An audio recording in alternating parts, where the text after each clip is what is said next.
अस्सलाम वालेकुम students, welcome back. हम पार्ट 3 स्टार्ट करते हैं जिसमें अब हमने लॉन्ग क्वेश्चन आंसर्स को अटेम्प्ट करना है और देखते हैं कि जो क्वेश्चन हमें 7 मार्क्स के उनको कैसे अटेम्प्ट करना है, 6 मार्क्स वालों में क्या क्या पॉइंट्स आपने मेंशन करने हैं। तो अगर हम आपके सामने स्क्रीन शेयर करें जो आपको नजर आ रही होगी, उसमें देखें कि टोटल 4 क्वेश्चन हैं, हर एक के साथ एक और सेक्शन है। अब जो 7 मार्क्स के फर्स्ट 2 क्वेश्चन हैं और इसी तरह 6 मार्क्स के नेक्स्ट 2 क्वेश्चन हैं, इनको अटेम्प्ट करके टोटल आपके बन जाएंगे 26 मार्क्स का ये सेक्शन बनेगा। इस 26 मार्क्स के सेक्शन को कवर करने के लिए, सॉल्व करने के लिए हमें क्या चाहिए, हमें देखना है कि हमने इनमें से कौन कौन से पॉइंट्स मेंशन करने हैं। फॉर एग्जांपल, अगर हम इस फर्स्ट पार्ट वाले क्वेश्चन की तरफ जाएं तो उसमें क्या मेंशन है, उसमें मेंशन है कि आपने डिफाइन करना है, एक्सप्लेन करना है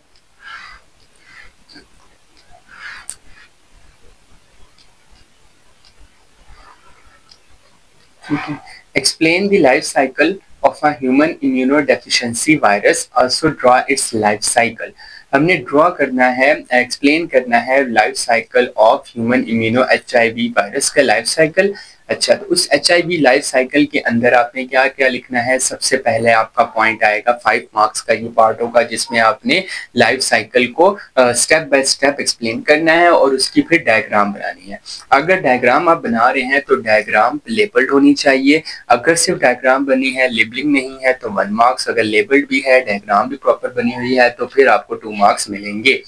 और जो स्टेप्स हैं वो स्टेप्स कैसे सॉल्व करने हैं। सबसे पहला स्टेप, आपने बाइंडिंग को एक्सप्लेन करना है कि कैसे वो HIV वायरस जो है वो आकर हमारे CD4 रिसेप्टर्स के साथ अटैच करता है। अटैच करने के बाद सेकेंड स्टेप पे आप एक्सप्लेन करेंगे कि किस तरह वो फ्यूजन करता है, फ्यूजन और उसकी एंट्री कैसे होती है। फ्यूजन और एंट्री को एक्सप्लेन करने के बाद आप फिर एक्सप्लेन करेंगे कि थर्ड पॉइंट, थर्ड स्टेप पे चलेंगे जिसके अंदर वो करता है रिवर्स ट्रांसक्रिप्टेशन करता है।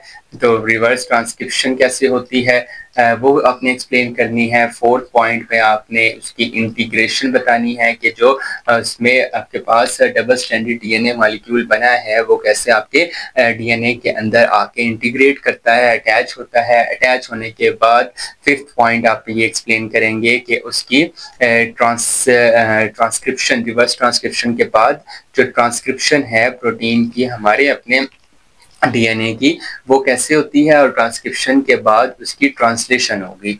तो ये जो स्टेप्स हैं ये आपने सारे एक्सप्लेन करने हैं। ये आपकी बुक में प्रॉपरली मेथड के थ्रू हर एक स्टेप को डिटेल में एक्सप्लेन किया गया है। चैप्टर नंबर 5 के अंदर HIV लाइफ साइकिल टॉपिक है। ट्रांसक्रिप्शन, ट्रांसलेशन को एक्सप्लेन करने के बाद एंड में आप लिखेंगे उसकी असेंबली और दोबारा से बर्डिंग। ठीक है, तो असेंबली होने के बाद बर्ड बनता है, वो सब कुछ आपने ये 6 पॉइंट्स आपने ये एग्जैक्टली हेडिंग्स बना बना के बाइंडिंग, फिर फ्यूजन, फिर रिवर्स ट्रांसक्रिप्टेशन, फिर इंटीग्रेशन, फिर ट्रांसक्रिप्शन और लास्ट में जो बर्डिंग हो रही है असेंबली होने के बाद, ये सब पॉइंट्स अगर आप एक्सप्लेन करते हैं अलॉन्ग विद डायग्राम, डायग्राम के जो है वो 2 मार्क्स हैं। और अगर वो डायग्राम लेबल्ड है तो फिर आपको 2 मार्क्स मिलेंगे और 5 मार्क्स आपके इन सब स्टेप्स के हैं जिसमें जहां जहां एंजाइम्स जो यूज हो रहे हैं वो भी आपने साथ एक्सप्लेन करने हैं। ओके, नेक्स्ट पार्ट आते हैं इसी का सेकंड पार्ट। सेकंड पार्ट क्या है, explain different stages of xerarch succession on bare rocks standing from lichens to flowering plant. तो अब हमने ज़िराक्स सक्सेशंस को एक्सप्लेन करना है। तो उसके अंदर हमारे पास डिफरेंट स्टेजेस आती हैं जिसमें से सबसे पहली स्टेज है पायनियर स्टेज। पायनियर या क्रिस्टोस लाइकन स्टेज है। क्रिस्टोस लाइकन स्टेज, इसमें आपको क्या मिलेगा, सबसे पहली स्टेज आती है, इसे सेरल स्टेज भी कहते हैं।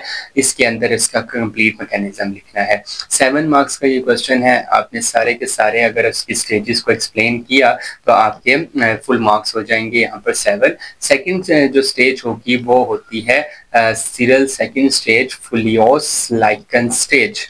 क्रिस्टोस लाइकन स्टेज के बाद फुलियोस लाइकन स्टेज है।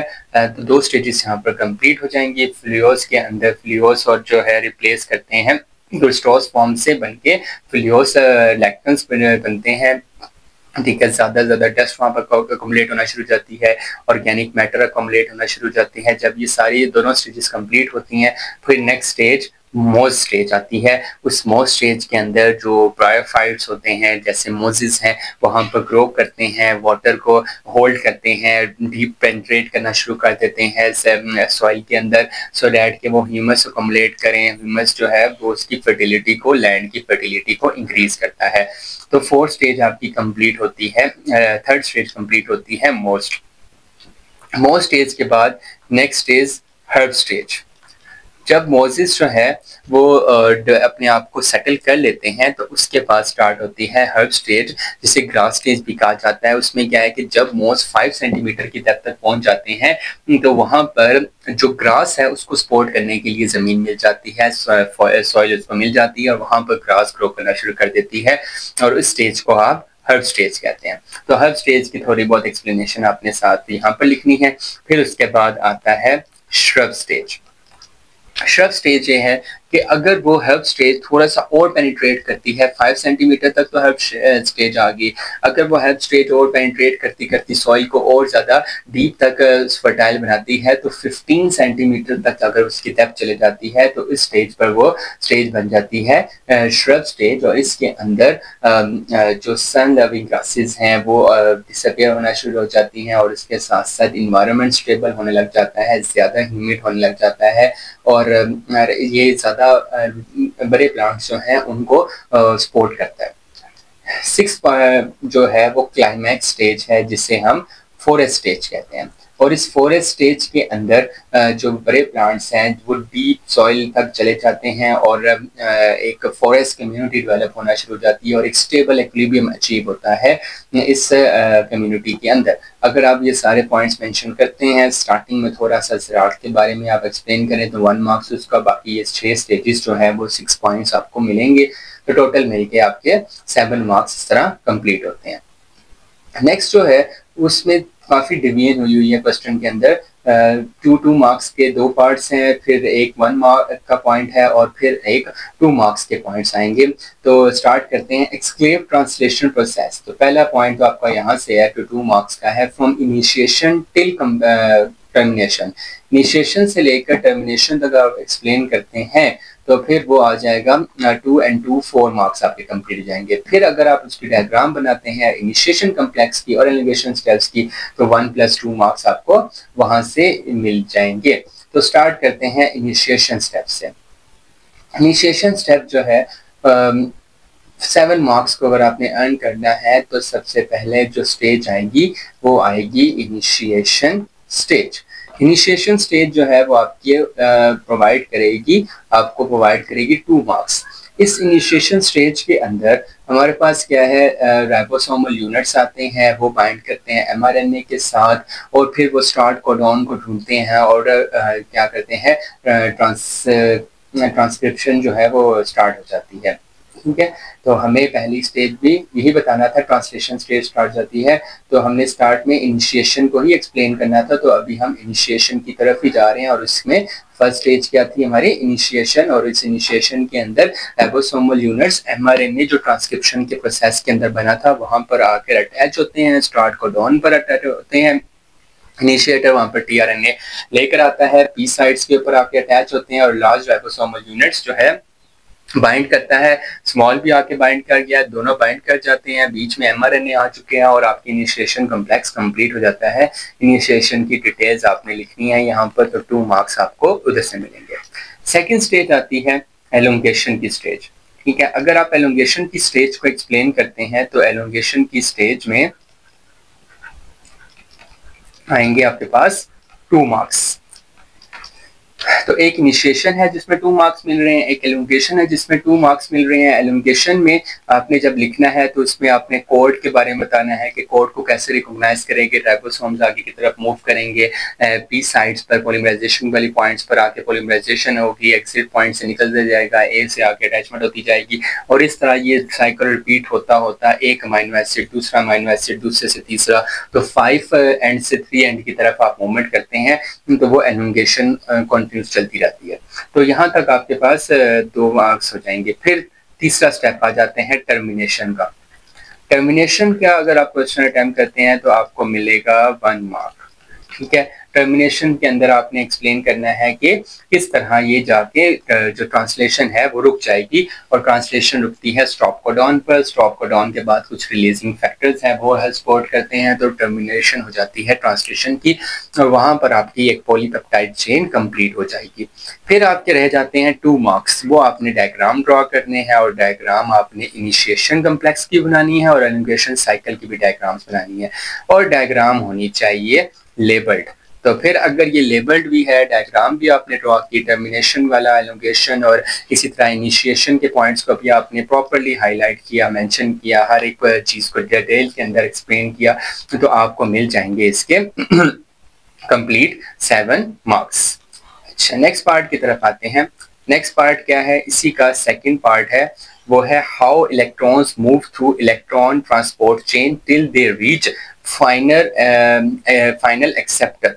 Explain, draw diagram of each diagram of electron transport chain। ठीक है, अपने इलेक्ट्रॉन्स के फ्लो को एक्सप्लेन करना है कि किस तरह इलेक्ट्रॉन्स फ्लो करते हैं एक कंप्लीट इलेक्ट्रॉन ट्रांसपोर्ट चेन के अंदर, और फिर आपने उसमें फ्लो ऑफ इलेक्ट्रॉन भी एंड तक एक्सप्लेन करना है। तो सबसे फर्स्ट पॉइंट हमारा आएगा कि आपने बताना है कि इलेक्ट्रॉन्स की एंट्री कैसे होती है। ठीक है, इलेक्ट्रॉन्स की जब एंट्री आपने एक्सप्लेन करनी है तो वो NADH जो है FADH2 वाले जो 2 कम्प्लेक्सेस हैं वो इन्वॉल्व हो जाएंगे इसमें। फिर सेकंड पॉइंट क्या है, कम्प्लेक्स नंबर 1 वो आपका इन्वॉल्व होगा NADH डिहाइड्रोजिनेस। डिहाइड्रोजिनेस जो है वो पास करता हुआ उसके बाद ऑक्सीडेशन जो है वो 2 इलेक्ट्रॉन इसमें से रिलीज करवाएगा, एनर्जी जो है वो रिलीज होगी, यूज होगी 4 इलेक्ट्रॉन प्रोटॉन्स को पंप करने में अलोंग द इंटरमेम्ब्रेनल स्पेस के थ्रू, और इसी तरह वो पास करता करता क्यू कम्प्लेक्स तक चले जाएगा। इसी तरह थर्ड स्टेप पे जाते हैं तो कम्प्लेक्स नंबर 2 आता है। इसके अंदर ससिनेट डिहाइड्रोजिनेस जो है वो एंजाइम यूज होता है, फिर DH2 की ऑक्सीडेशन होती है, और इस तरह ये सारा प्रोसेस चलेगा। तो पहले इलेक्ट्रॉन एंट्री करता है, एंट्री के बाद कम्प्लेक्स नंबर 1, फिर कम्प्लेक्स नंबर 2 क्यू से पास करता करता यहाँ पर प्रोटॉन्स पंप नहीं होते, कम्प्लेक्स नंबर 1 पर जो है प्रोटॉन्स की पंपिंग होती है। 2 स्टेप्स हो गए, फिर 3 स्टेप्स हो गए। चौथे स्टेप्स के अंदर वो कम्प्लेक्स नंबर 3 बचाता है। कम्प्लेक्स नंबर 3 है साइटोक्रोम वाले कम्प्लेक्सेस। अब साइटोक्रोम कम्प्लेक्सेस जो है वो 2 इलेक्ट्रॉन जो शुरू में ऑक्सीडेशन के थ्रू बने थे वो नीचे आते आते आते कम्प्लेक्स नंबर 3 पर आएंगे, वहां पर फिर दोबारा से प्रोटॉन जो है उसकी एनर्जी को यूज करके पंप होंगे, और इस तरह ये 4 स्टेज भी कंप्लीट होगी। 5th स्टेज के अंदर वो कम्प्लेक्स नंबर 3 तक हो गए थे, अब कम्प्लेक्स नंबर 4 आता है। इसमें साइटोक्रोम C ऑक्सीडेज होता है, और साइटोक्रोम C ऑक्सीडेज जो है वो 2 इलेक्ट्रॉन को कम करते, 2 इलेक्ट्रॉन की एनर्जी को चेंज करते करते कम लेकर आता है। अब फिर यहाँ से कुछ प्रोटॉन जो है वो पंप होते हैं, तो हाइड्रोजन आयन जो है वो पंप होते हैं इंटरमेम्ब्रेनल स्पेस की तरफ। तो 5 स्टेप्स कंप्लीट, और फिर लास्ट स्टेप क्या है, final electron acceptor. Final electron acceptor में क्या है, वो 2 इलेक्ट्रॉन की एनर्जी कम होते होते जो प्रोटॉन पंप हुए थे वो 2 प्रोटॉन्स वहां से और इलेक्ट्रॉन्स प्लस ऑक्सीजन ये सब कंबाइन होते हैं, और यहाँ पर प्रोड्यूस होता है वाटर। और फिर जो कंप्लीट जो है वो इसकी कंजम्पशन जो है वो O2 जो है वो ऑक्सीजन की बनाने के लिए, ये ऑक्सीजन जो है ये पूरे रिएक्शन को फैसिलिटेट करता है। जब तक ऑक्सीजन जो है वो कॉन्टिन्यूसली इसको सप्लाई हो रही है, ये रेट चेन चलती जाती है। अब यहाँ तक तो आपके 5 मार्क्स कंप्लीट होंगे। फिर रह जाते हैं 2 मार्क्स अगेन, तो 2 मार्क्स आ जाएंगे डायग्राम के। तो इसलिए जिस क्वेश्चन में भी हम जा रहे हैं उस क्वेश्चन में कहीं ना कहीं डायग्राम इन्वॉल्व हो रही है। तो आपने जब अपनी एग्जाम्स की प्रिपरेशन करनी है तो इसमें आपने ये देखना है कि उसमें एक डायग्राम्स आप लाजमी इन्वॉल्व करें, डायग्राम्स प्रिपेयर करनी है विद लेबलिंग। मार्क्स रिडक्शन यहाँ पर ही होती है, जो आप डायग्राम प्रॉपर नहीं बनाते, डायग्राम में कोई मिस्टेक करते हैं, वहां से आपके 1-2 नंबर जो कम हो जाते हैं वो इन्हीं रीजंस की वजह से होते हैं। डायग्राम्स पर अपनी जरा फोकस रखना है, क्योंकि 2 मार्क्स तो आपके सिर्फ डायग्राम के ही होंगे। ठीक है, 2 क्वेश्चंस हमारे कंप्लीट होते हैं। क्वेश्चन नंबर 5 की तरफ चलते हैं। Describe the pathways involve in moving signals from outside to the inside of the cells with their diagrams. pathways आपने बताने हैं, signals को move करना है outside to inside the cell with their diagrams. तो diagram के again उसी तरह जिस तरह डिवीजन यहाँ पे भी देखें तो diagram के फिर 2 मार्क्स हैं और 4 मार्क्स जो है बाकी explanation के हैं. अब उन 4 मार्क्स की explanation में जो आपको ये पॉइंट्स लिखने हैं, तो सबसे पहले सिग्नलिंग रिसेप्शन करनी है, सिग्नल रिसीव करना है, तो रिसेप्शन का पॉइंट आपके पास आएगा और इसी सिग्नलिंग के अंदर आपने रिसेप्टर प्रोटीन्स के बारे में बताना है कि वो जो सेल की सरफेस के ऊपर है जो सिग्नल्स को रिसीव करती है या इनसाइड है वो रिसीव करती हैं. तो जो भी रिसेप्टर प्रोटीन्स है जो आने वाले सिग्नल को रिसीव करती हैं उसे रिसेप्शन प्रोटीन कहते हैं और पहला स्टेज सिग्नलिंग में सिग्नल को रिसीव करना ही है. बाइंडिंग की वजह से क्या होगा, जो रिसेप्टर है उसकी शेप में चेंज होगा, वही हमारा सिग्नल है. फिर आगे आता है ट्रांसड्यूसर्स. तो उस प्रोसेस को हम कहते हैं ट्रांसडक्शन. इसके अंदर क्या आते हैं, इसके अंदर आते हैं ट्रांसड्यूसर्स. ट्रांसड्यूसर्स क्या करते हैं, ट्रांसड्यूसर्स का काम ये होता है कि ये डिफरेंट स्टेजेस से गुजरते हुए सेल सिग्नलिंग पाथवेज जो है, ट्रांसडक्शन पाथवेज है, इन सब में से गुजरते हुए एक सेकंड मैसेंजर की फॉर्म में इंफॉर्मेशन को नेक्स्ट जो रिस्पॉन्स तक लेके जाते हैं, नेक्स्ट इफेक्टर तक लेके जाते हैं. तो रिसेप्टर ने सिग्नल रिसीव किया, एक ट्रांसड्यूसर बना, वो सेकंड मैसेंजर है, वो इंफॉर्मेशन को फिर आगे ट्रेवल करके लेके जाता है, सिग्नल को एम्पलीफाई करता है और इफेक्टर तक पहुंचाता है. फिर थर्ड स्टेज आती है रिस्पॉन्स की. तो आपने लास्ट स्टेज में क्या क्रिएट करवाना है, रिस्पॉन्स. वो सिग्नल पर डिपेंड करता है. ये सिग्नल जो है वो टारगेट सेल तक जाता है और उस टारगेट सेल से जो भी फंक्शन परफॉर्म करवाना होता है ये परफॉर्म करवाता है. जीन को रेगुलेट करवाना है, एंजाइम की एक्टिवेशन करवानी है, कोई मेटाबॉलिक पाथवे फॉलो करवाना है, कोई जीन को एक्सप्रेस करवाना है, कोई साइटोस्केलेटन की रीअरेंजमेंट करनी है, कुछ भी चेंजेस करनी है वो आप इस रिस्पॉन्स में आपको एक्सप्रेस हो जाएगा. और कहाँ से वो रिस्पॉन्स आएगा, वो रिस्पॉन्स जनरेट होता है अकॉर्डिंग टू द सिग्नल जो रिसेप्शन से आता है.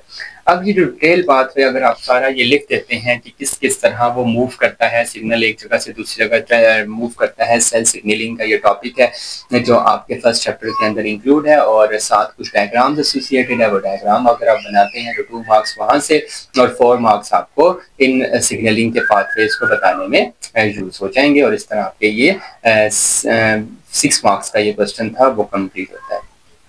नेक्स्ट पार्ट पे आए. Elaborate the structures and role of steroids and prostaglandins are important for the important groups of lipids. इसमें इजी सा है, चैप्टर नंबर 2 बायोकेमिस्ट्री का ये चैप्टर है जिसके अंदर स्टीरॉइड्स और प्रोस्टाग्लैंडिन्स दोनों का डिटेल टॉपिक लिखा हुआ है. उसमें है इतना लिखा हुआ है कि जो इस क्वेश्चन के अंदर डिमांड की गई है, तो एक्स्ट्रा मटेरियल तो कोई नहीं है, तो इसलिए आपने स्टीरॉइड्स का पूरा टॉपिक प्लस प्रोस्टाग्लैंडिन्स का पूरा टॉपिक, उसके अंदर उसका स्ट्रक्चर भी एक्सप्लेन है, उसके अंदर उसका जो फंक्शंस है वो भी एक्सप्लेन है, रोल्स भी उसके एक्सप्लेन है. जैसे स्ट्रक्चर की बात करें तो कार्बन स्केलेटन है, स्टीरॉइड्स की बात कर रहे हैं 4 फ्यूज रिंग्स होती हैं, वो ज्वाइन होती हैं और डिफरेंट हो सकते हैं depending upon different types of steroids. तो स्ट्रक्चर क्या, फंक्शन क्या है, बहुत सारे हार्मोन्स ये बना रहा है. कोलेस्ट्रॉल जो है वो एक इम्पॉर्टेंट स्टीरॉइड है, टेस्टोस्टेरोन, एस्ट्रोजन हार्मोन्स, बहुत से ऐसे हार्मोन्स हैं जो इन्हीं स्टेरॉइड से बनते हैं. इसी तरह प्रोस्टाग्लैंडिन्स जो है वो अपने देखा होगा 20 फैटी एसिड्स, कार्बन के जो 20 कार्बन फैटी एसिड्स से ये बनते हैं. इन्फ्लेमेशन, पेन और रिप्रोडक्शन, लेबर पेन, इन सब को कंट्रोल कर रहा होता है. प्लस ब्लड क्लॉटिंग में भी इम्पोर्टेंट रोल है इसका. प्लेटलेट एग्रीगेट करने हो तो प्रोस्टाग्लैंडिन्स वहाँ पर हेल्पफुल होता है. नेक्स्ट क्वेश्चन है फोटोपीरियोडिज्म. और फोटोपीरियोडिज्म की जो मार्क्स डिस्ट्रीब्यूशन है वो कुछ भी नहीं, अब कंप्लीट 6 मार्क्स का फुल डिटेल टॉपिक आपने लिखना है. इसमें सबसे पहले आपने क्या लिखना है, सबसे पहली स्टेज आएगी फोटोपीरियोडिज्म की आपने डेफिनेशन लिखनी है. फोटोपीरियोडिज्म की डेफिनेशन लिखने के बाद फिर आपने एक एग्जांपल देनी है, किसी भी प्लांट को आप यूज करके एग्जांपल दे सकते हैं. फिर आपने short day plants, long day plants और डे न्यूट्रल प्लांट इनको एक्सप्लेन करना है. फिर शॉर्ट नाइट, लॉन्ग नाइट और डे न्यूट्रल प्लांट्स को एक्सप्लेन करना है. तो इस तरह ये कंबाइंड टॉपिक आपका एक बन जाएगा. तो कुछ मार्क्स आपको यहाँ से 2 मार्क्स आपको इन चीज़ों के मिलेंगे, 1 मार्क्स की आपकी डेफिनेशन हो जाएगी. तो 2 चीज़ें तो आपके यहाँ से कंप्लीट होती है. फिर आपने एक्सप्लेन करना है कि कब जो है वो शॉर्ट डे प्लांट फ्लावरिंग करेगा और कब लॉन्ग डे प्लांट फ्लावरिंग करेगा, या ऑब्वियस बात है उसको ऑपोजिट भी कर सकते हैं कि कब शॉर्ट नाइट प्लांट जो है फ्लावरिंग करेगा और कब लॉन्ग नाइट प्लांट फ्लावरिंग करेगा, और उसको एग्जाम्पल के साथ एक्सप्लेन करना है। डायग्राम भी बुक में बनी हुई है, वो आप साथ ड्रॉ कर सकते हैं। फिर आपने हेल्प इसके साथ क्या करना है, आपने इसके साथ फिर ये भी एक्सप्लेन करना है कि वो रीजन क्या है, कौन सी वाली प्रोटीन्स जो है वो इन्वॉल्व होते हैं, किस तरह कन्वर्जन होती है रेड लाइट की फॉर रेड और फॉर रेड से रेड लाइट वाली के अंदर कन्वर्जन जो है वो एक्सप्लेन करनी है। तो पहले आपको डेफिनेशन, फिर आपने उसकी टाइप्स, फिर उसके बाद एक्सप्लेनेशन। तो 1 मार्क्स की डेफिनेशन, 2 मार्क्स की टाइप्स, 2 मार्क्स की एक्सप्लेनेशन, और लास्ट जो है वो रीजन बतानी है, वो साइटोक्रोम्स फॉर रेड और रेड वाले। तो इस तरह आपके ये 6 मार्क्स कंप्लीट होते हैं। और लास्ट पार्ट है हमारे पास फाइलम से रिलेटेड था। Write 3 distinguishing characteristics and 1 example of each of the following phylum, Cnidaria, Arthropoda and Mollusca। तो आपने इनके एटलीस्ट जो है हर एक के 3-3 डिस्टिंग्विशिंग कैरेक्टरिस्टिक्स बताने हैं। जैसे नाइडेरिया का आप बता दें कि वो डिप्लोब्लास्टिक होता है, एग्जांपल्स आप लिख दें। जेलीफिश की एग्जांपल है, निमेटोसिस जो है इसमें जो नाइडेरिया होते हैं, नाइडेरियाज के पास स्टिंगिंग सेल्स होते हैं, ठीक है, निमेटोसिस के साथ साथ। अच्छा, इसी तरह आर्थ्रोपोडा की आप एग्जांपल लेते हैं, तो आर्थ्रोपोडा एक तो हो गया ये नाइडेरिया, दूसरा था ये आर्थ्रोपोडा। आर्थ्रोपोडा के अंदर ये होता है जिनकी जॉइंट अपेंडेजेस होती हैं, एग्जांपल इसमें इंसेक्ट्स, कॉकरोचेस और क्रैब्स और इस तरह की चीज़ों के साथ एग्जांपल दे सकते हैं। बॉडी इनकी एक्सोस्केलेटन होती है, इनकी स्किन के ऊपर वैक्सेस लगी होती हैं सो डैट कि वो डिहाइड्रेट ना हो। मोलस्का जो है उसके बारे में आपने 3 पॉइंट्स लिखने हैं। वो क्या है, एक सॉफ्ट बॉडीड एनिमल है, अनसेगमेंटेड है, ठीक है, बॉडी जो होती है हार्ड होती है, शेल हार्ड कार्टिलेजिनस जो है, कैल्सियस जो सेल होता है वो इसके ऊपर अटैच हुआ होता है। प्लस मोलस्का में आप इसकी एग्जांपल दे सकते हैं, स्नेल है, ऑक्टोपस है, और एक और पॉइंट आप लिख लें कि इनका जो फुट होता है मस्कुलर होता है और मेंटल जो है वो शेल से सिक्रीट होती है। तो कोई से आपने 3 पॉइंट्स साथ ऐड करने हैं। अगर मुझसे पूछा जाए तो फोटोपीरियडिज्म से प्रेफरेंस मेरी होगी कि मैं इस क्वेश्चन को अटेम्प्ट करूं, बिकॉज कि इसमें आसानी से आप डिवाइड कर सकते हैं जो आपके 6 मार्क्स हैं। जैसे अगर आप 3 मार्क्स लिखते हैं, 3 मार्क्स टोटल 6 मार्क्स हैं, तो 2 मार्क्स आप हर एक को देंगे। नाइडेरिया का आपने एक शॉर्ट क्वेश्चन लिखना है, इसी तरह आर्थ्रोपोडा का एक शॉर्ट लिखना है और एक मोलस्का का शॉर्ट लिखना है। जब ये तीनों शॉर्ट आपके कंबाइन होंगे तो आपका एक लॉन्ग क्वेश्चन रेडी हो जाएगा। तो इस तरह जो है वो आप ज़्यादा अच्छे मार्क्स अचीव कर लेते हैं। अब फोटोपीरियडिज्म वाले क्वेश्चन में जाएं तो वो एक डिस्क्रिप्टिव आंसर है। अब हो सकता है मैं कोई पॉइंट मिस कर दूं इसमें, तो बेटर ये है कि उससे अच्छा ये वाला क्वेश्चन एक तो एक लिमिटेड टाइम के अंदर वो इजीली अटेम्प्ट भी हो सकता है, टाइम भी कम होगा। वो टाइम आप रिवीजन और बाकी चीज़ों को, मिस्टेक्स को ठीक करने में लगा सकते हैं, बजाय ये कि आप फोटोपीरियडिज्म पर एक पूरा लॉन्ग लिखना शुरू कर दे। तो मेरी प्रेफरेंस ये होती है कि ऐसा क्वेश्चन हो जिसमें टाइम भी कम लगे और मार्क्स डिटेक्शन भी कम से कम हो। तो ये ऐसा क्वेश्चन है जिसमें मार्क्स भी कम डिटेक्ट होते हैं और टाइम भी कम यूज होता है। सो इस तरह थे हमारे लॉन्ग क्वेश्चन आंसर जो हमने अटेम्प्ट करने हैं। तो ये पेपर जो है तकरीबन कंप्लीट हो चुका है, बस इसका एक MCQs का पार्ट रह गया है, वो भी इंशाल्लाह नेक्स्ट वीडियो के अंदर हम कंप्लीट कर देंगे। ये पेपर अटेम्प्ट करने का सिर्फ ये मकसद होता है कि आपको एटलीस्ट आइडिया हो जाए कि पेपर अटेम्प्ट करना है तो किस तरह आप इसे अटेम्प्ट कर सकते हैं, कौन कौन से पॉइंट्स, कौन कौन से इंपॉर्टेंट चीज़ें हैं जो आपने लाजमी लिखनी है कि वो स्किप ना हो और आपका आंसर 100% कंप्लीट वहाँ से आप सिक्योर कर सकते हो।